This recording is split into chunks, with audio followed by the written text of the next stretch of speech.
그 유명한 전망과 피신이론이라는 걸 얘기하죠. Prospect and Refuge Theory라고 하는데 전망이라는 건 우리가 뭔가를 본다는 거예요. 인간은 되게 싫어하는 게 있어. 뭐냐면 미래에 무슨 일이 닥칠까 이 불안을 되게 싫어해요. 우리는 미래에 무슨 일이 닥칠까를 늘 얘기하는 게 인간으로서 생존을 유지하는 데 아주 중요한 문제예요. 그러려면 뭐가 필요하냐면 앞을 볼 수 있어야 돼. 앞에 안 보이는 장소로 가면 그러니까 여러분들한테 만약에 예를 들어서 그 깜빵의 톡방 같은 거 생각하시면 돼. 앞이 전혀 보이지 않잖아요. 어두컴컴한 곳에서 혼자 앉아있다. 라고 하면 밑에주는 돼요. 그러니까 뭔가 내가 피신하는 장소로 된다는 거예요. 피신하는 장소로 되지만 뭐는 되지 않아요? 프로스펙트는 안 돼요. 그래서 사람들이 되게 불안한 겁니다. 프로스펙트가 되려면 앞을 볼 수 있는 장소여야 돼. 리퓨즈는 뭐냐? 피신이라는 의미예요.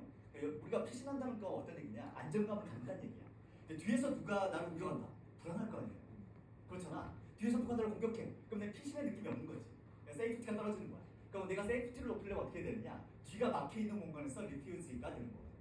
우리가 피신할 때는요, 뒤가 막히는 공간으로 도망가죠. 그래서 뭐야? 한 놈씩 들어와. 들어가 가능한 것은 내가 뒤가 막혀있기 때문에 들어가 가능한 거죠. 리퓨즈가 필요해요. 사실 이 자리가 어떤 자리냐? 뒤는 막혀있고 앞은 다 볼 수 있는 최고의 명령자리죠. 그래서 프로스펙트 앤 리퓨즈 티오리에 따르면 어떤 장소를 제일 선호하게 돼 있느냐? 저 장소가 소위 말해서 명당 자리로 선호하는 장소가 돼요. 더 재밌는 건 뭐냐면 그 자리를 선점한 사람들을 다른 사람들이 어떻게 평가하는가라는 거예요. 그러니까 우리가 이제 예를 들어서 이 자리에 딱 있어요. 이렇게 앉아 있는데 누군가 들어와서 여기서 우리가 소셜 스테이터스, 사회적 위치, 사회적 지위를 우리가 평가해 봅시다. 가장 권력도 높고 지위도 높고 이 사람이 어디 있을까요? 라고 하면은 적어도 이런 위치에 있는 사람들을 높은 지위가 있다라고 상상하지는 않습니다. 그렇잖아요. 어떤 위치예요? 이런 위치야. 이런 위치야. 같은 존에서도요. 이런 위치에 계신 분들은 왠지 지위가 높아 보이고 여기 앉아 계신 분들은 지위가 낮아 보이는 거예요. 그래서 자리를 옮기세요 라고 할 때도요. 자리를 좀 옮겨야 되겠다 라고 압박을 받는 사람들이 있어. 사실 여기 계신 분들은요. 압박 안 받으실 거예요. 장담컨대 여기 내부는 전혀 압박감이 없는 거야. 자리 한 분씩 여기 조에서 한 명 정도를 자리 옮겼으면 좋겠습니다 라고 할 때 강한 압박감을 받는 사람이 누구냐면 이런 위치에 내가 무조건 내가 옮겨야 되겠다. 왜냐면 사회적 지위가 떨어지거든. 사회적 지위가 높은 사람들은요 그 자리를 고수하려고 하죠. 보수적이죠. 사회적 지위가 떨어지는 사람들은 여기서 뭔가 압박을 받고 자리를 옮기는 겁니다. 우리 장미 이사님. 네. 오프라인 처음 본 거 아니에요? 화면으로만. 그러니까 우리 온라인에서 되게 친한 건 아니지만 온라인에서 되게 높게 평가한 건 아시죠? 되게 열심히 하시는 분이야. 훌륭한 분이야. 그래서 이렇게 압박을 받고 옮겼던 겁니다. 지금 우리 이 상황도 사실 심리학의 개념 몇 가지를 알게 되면 쉽게 설명이 가능하죠. 그렇잖아요. 그래서 우리가 조직에서도 마찬가지예요. 조직에서도 높은 지위를 가질수록 어떤 위치를 갖게 돼요? 프로스펙트 앤 리퓨지라는 이 장소적 특성을 갖고 있는 그 장소로 들어갈 가능성이 높아요. 이 장소로 들어가면 사람들 어때요? 안정감을 느껴. 또 그 장소에 대해 뭐야? 프레퍼런스, 선호도가 높아져. 카페에서 그 자리를 찾아가는 것처럼. 그러니까 우리가 조직 내에서도 어떤 사람들? 지위가 높을수록요. 회사라는 그 장소를 좋아할 가능성이 높아요. 그냥 회사에서 일하는 게 아니라 회사라는 장소 자체 있잖아. 이 장소 자체를 좋아할 가능성이 높아요. 지위가 낮을수록 예를 들어서 네이버 웹툰에 다녀 판교, 태권 이런 얘기를 듣는 순간 스트레스 막 받아. 이런 사람들은 되게 지위가 낮은 사람들이에요.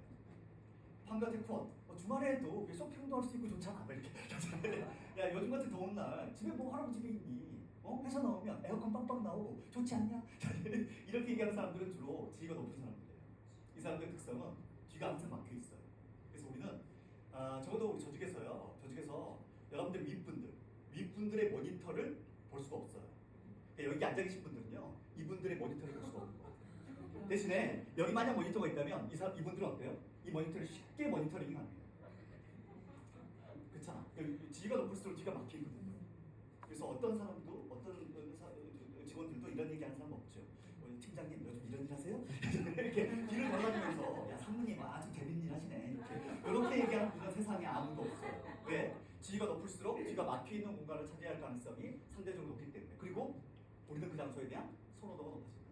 그리고 거의 놀랍게도 그 장소에 대한 안정감도 높다. 그래서 회사를 사랑하는 분들은 뭐랑 비례하냐면 지위하고 비례하는 게 있어요. 오거나이즈 커미트먼트라고 하는 조직 몰입도 하고 그다음에 지위는 상관관계, 정적 상관관계를 넣습니다. 또 하나 근속 연수. 근속 연수가 높다는 건 무슨 얘기예요? 회사에 대한 그 장소에 대한 이 친숙도가 높다는 얘기예요. 이게 높아지면 실제로 커미트먼트도 높아져요. 그래서 구성원들이 이런 건물 또 이런 장소에 대한 친숙감을 어떻게 높일 수 있을까를 고민하는 것이 실제로는 오거나이즈 커미트먼트라고 하는 조직 몰입도를 높일 수 있는 또 하나의 좋은 대안이에요. 그래서 우리가 보통 이렇게 얼마 전에 또 다우기술이 사업 이전을 하셨어? 그냥 사업을 이전하고 이럴 때 또 이렇게 새롭게 사업을 만들어주고 이럴 때 우리는 그냥 장소적인 아니면 이렇게 디자인적인 아니 건축학적인 이것만 고려할 게 아니라 구성원들의 심리적 요인까지 같이 고려하는 것도 굉장히 현명한 방식이죠. 그걸 잘 고려하는 조직이 현명한 조직이에요. 그래서 일단 이 자리에 앉는 게 맞아요.